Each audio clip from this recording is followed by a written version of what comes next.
नमस्कार, हम उपस्थित हैं जनपद भदोही के नगर पालिका भदोही में और आज हमसे चुनाव पर खास चर्चा करने के लिए केंद्र सरकार, प्रदेश सरकार द्वारा जो भी योजनाएं मिल रही हैं उनका कितना लाभ यहाँ के लोगों तक मिल पा रहा है या कौन सी ऐसी मूलभूत आवश्यकताएं हैं जो कि यहाँ के लोगों तक नहीं पहुंच पा रही हैं। और आज भी भदोही उन समस्याओं से जूझ रहा है। इन तमाम मुद्दों पर बात करने के लिए आज हमसे जुड़ेंगी भाजपा नेत्री के रूप में प्रियंका जायसवाल जी। हम आपको बता दें कि आप हाउस वाइफ भी हैं, समाज सेविका भी हैं और कालीन निर्यात का भी हैं। आप खुद की कंपनी संचालित करती हैं और मैं आपको बता दूं कि ये जनपद वासियों के लिए बड़े गर्व की बात होगी कि आप महिला होने के बावजूद भी अमेरिका में आप बायर रिप्रेजेंटेटिव भी हैं और लगातार जनपद भदोही में जो कालीन एक प्रमुख व्यवसाय है उस कालीन व्यवसाय को भी आप लगातार बढ़ावा देने के लिए तमाम जगहों पर, चाहे ऑस्ट्रेलिया हो चाहे यूएस हो या तमाम जगहों पर आप टूर करती हैं और यहाँ की कालीन के बारे में, किस तरह की यहाँ की गुणवत्ता है उसके बारे में भी आप लगातार विदेशों में जाके प्रचार प्रसार करती हैं। साथ ही आपको बता दें कि समाज सेवी के रूप में चाहे भारतीय जनता पार्टी में तमाम वो पद भी आपको मिल चुका है। तो आइए हम सीधा जुड़ते हैं प्रियंका जायसवाल जी से, जो कि प्रमुख समाज सेवी के रूप में विगत कई वर्षों से जनपद भदोही में सेवा दे रही हैं। जी मैम, स्वागत है आपका चैनल में।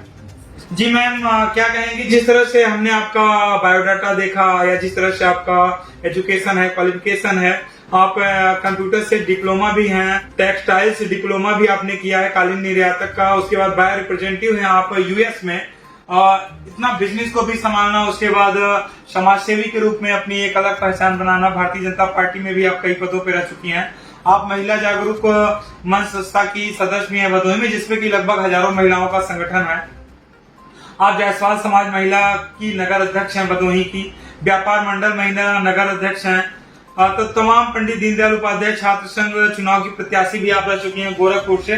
तो आप बाबा जी की धरती से बिलोंग करती हैं गोरखपुर से और आपको बोल्ड ऑफ फायर लेडी के रूप में यहाँ जाना जा रहा है। क्या कहेंगी, कैसे राजनीति की शुरुआत हुई आपकी?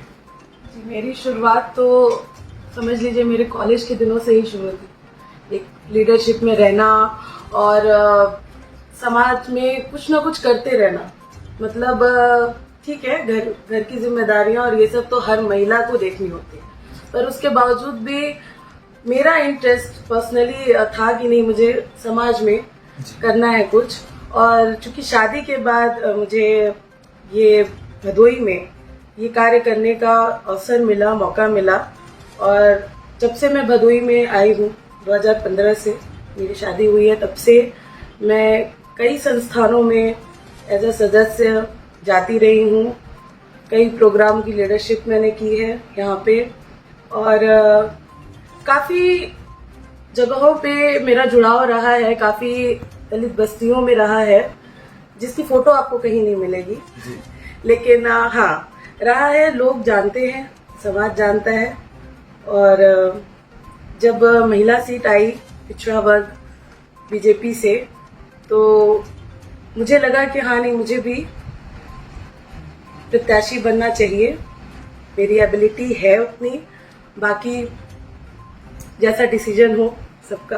जी हाँ, जैसा कि मैम आप जैसा कि एक महिला है तो महिला को हाउस वाइफ भी होना पड़ता है। और जैसा आपने कहा कि आप बिजनेस भी अपना संभालती हैं, वो भी आप देखती हैं, उसके अलावा आप विदेशों में भी लगातार भ्रमण करती रहती हैं। लेकिन फिर भी जितने दिन भी आप जनपद भदोही में रहती हैं तो भारतीय जनता पार्टी की, चाहे वो कोई रैली हो या कोई सभा हो या कोई बड़ा ऑर्गेनाइजेशन हो, कोई प्रोग्राम हो, उसमें भी आप बढ़ चढ़ कर हिस्सा लेती हैं और लगातार अपने आप को वहाँ उपस्थित करती हैं, चाहे वो समाज की बात हो, चाहे वो भारतीय जनता पार्टी की कोई मीटिंग हो, चाहे वो कार्यकर्ताओं की मीटिंग हो या चाहे पदाधिकारियों की मीटिंग हो, उसमें भी सम्मिलित होती हैं। तो कैसे मैनेज कर पाती है मैम? कि मैनेज करने में सबसे बड़ा योगदान तो मेरे परिवार का है जी। मेरे परिवार वाले मुझे इतना सपोर्ट करते हैं जिसकी वजह से मैं सब चीज़ों को हैंडल कर पाती हूँ। और दूसरी बात कि देखिए, आपका इंटरेस्ट बहुत बड़ी चीज़ है। अगर आपका इंटरेस्ट है तो आप वो सब कुछ कर सकते हैं।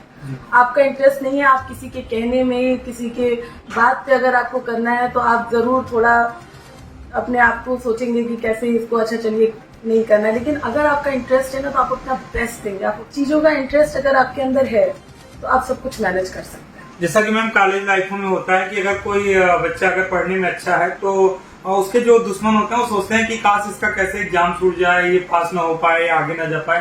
तो आप पहली बार चुनाव में आए हैं, इलेक्शन में, तो क्या आपके सामने भी ऐसे कुछ कंडीशन फेस करने पड़ रहे हैं कि जिसमें आपको कुछ ऐसा लग रहा हो कि यार नहीं, कोई कह रहा हो कि नहीं आप चुनाव नहीं लड़ सकती हैं, या आपसे पैसे वाले आप इतना नहीं है, कैसे आप, क्या इस तरह की कोई समस्याएं आपको फेस करनी पड़ रही हैं? क्योंकि कहने वाले लोग तो कह ही रहे हैं, लेकिन बिना कंपटीशन के जी मजा भी नहीं है। फिर इस चीज में कंपटीशन जितना तगड़ा होगा उतना ही इसमें मजा आएगा, और मुझे लगता है कि होना भी चाहिए।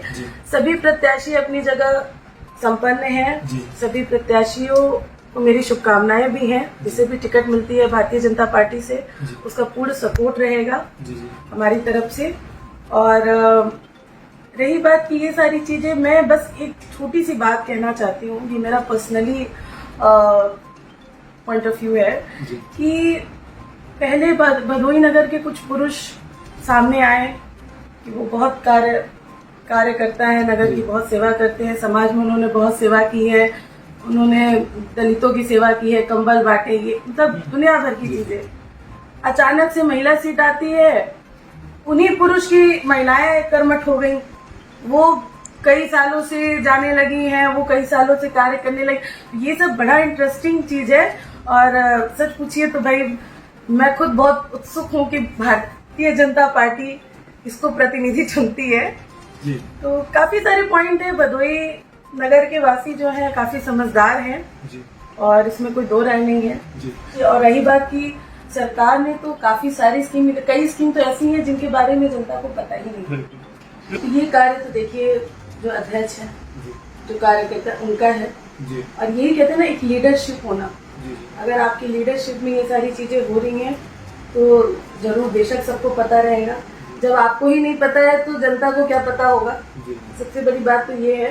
और अगर आपको पद मिलता है किसी भी तरह का, भारतीय जनता पार्टी में या कहीं भी समाज में आपको एक उच्च पद मिलता है, तो मेरा मानना है कि बिल्कुल निष्ठा के साथ उसको निभाना चाहिए, ताकि जनता बोले कि नहीं ये बहुत कार्य किया है इन्होंने।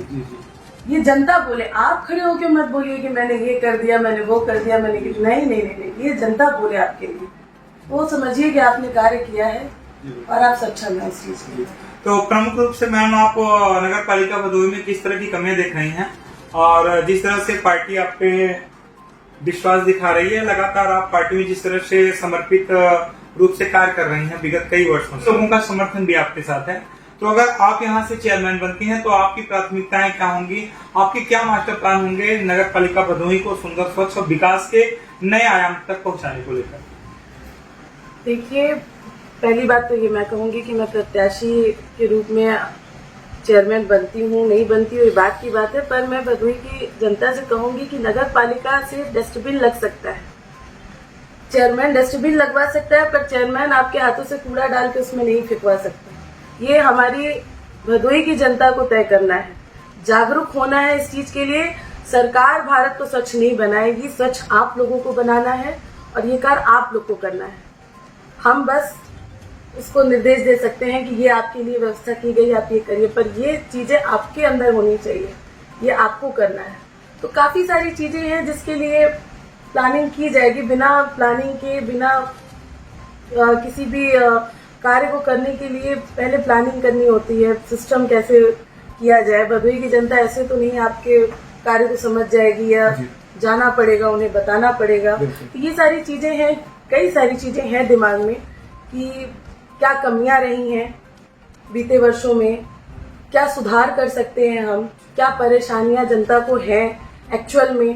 तो एक लिस्ट बनाई जाएगी, उसमें देखा जाएगा उसमें क्या बदलाव आते हैं, तो आपको जनता खुद बेहतर बताएगी। जैसा कि हम नगर पालिका भदोही में जैसे ही आए तो तमाम पोस्टर लगे हुए थे, उसमें पुरुष के साथ साथ महिलाएं, पहले वाले जो पोस्टर थे आरक्षण के पहले वाले, उसमें पुरुष के पोस्टर लगे थे, लेकिन इस बार का जो पोस्टर है वो पुरुष के साथ साथ महिला, मतलब दोनों साथ में ही लग गए और पूरी पिक्चर चालू होने वाली है। हाँ, तो लेकिन हमने आपका पोस्टर देखा, उसमें सिंगल आपका केवल पिक्चर लगा हुआ था, आपके हस्बैंड या आपके और कोई घर वालों का पोस्टर नहीं लगा हुआ था। तो इसके पीछे की क्या कहानी है, आप का पोस्टर क्यों सिंगल लगा हुआ है? जी बिल्कुल, मैं इस बारे में आप लोग को ज़रूर बताना चाहूँगी कि जब महिला टिकट फाइनल हुआ कि महिलाओं को लड़ना है, तब मैंने आवेदन किया, क्योंकि भाई महिलाओं को चुना गया है तो मुझे लगता है कि महिलाओं को आगे आना चाहिए। मतलब बिना आरक्षण के पहले आपकी चुनाव की कोई तैयारी नहीं थी? नहीं, तैयारी थी, लेकिन उस समय हमसे बहुत ज़्यादा एबिलिटी रखने वाले लोग थे जो पहले से ही भदोही नगर में काफ़ी ज़्यादा कार्य कर रहे थे और जो सक्षम भी थे, नो डाउट। तो जब महिलाओं की बात आती है तो अगर आप सक्षम हैं, आपके अंदर एबिलिटी है, तो आपको खुद सामने आना चाहिए। और मेरे हस्बैंड का मुझे पूरा सपोर्ट है। उन्होंने यही कहा कि ये आपकी चुनाव की बात है, मेरे नहीं। मेरा सपोर्ट आपके साथ हमेशा है भाई। एक धर्मपत्नी होने के नाते बिना पति के सपोर्ट के कोई कार्य नहीं हो सकता। लेकिन भदोही की जनता मुझे देख के चुने, मुझे देख के। मैं चाहती कि अगर सरकार ने महिला को चुना है तो महिलाएं सामने आए। बिल्कुल। बाकी वो किसकी पत्नी है ये सब जी, महिला आरक्षण होने का मतलब ये है कि अगर आपको आरक्षण मिला है तो महिलाओं को सामने आए। आप सामने आइए। महिलाओं को सामने आना है, बिल्कुल आइए, बढ़ चढ़ के हिस्सा लीजिए। और ये बहुत अच्छी चीज है, मतलब सरकार भी बहुत अच्छा निर्णय लिया है और मैं बहुत खुश हूँ।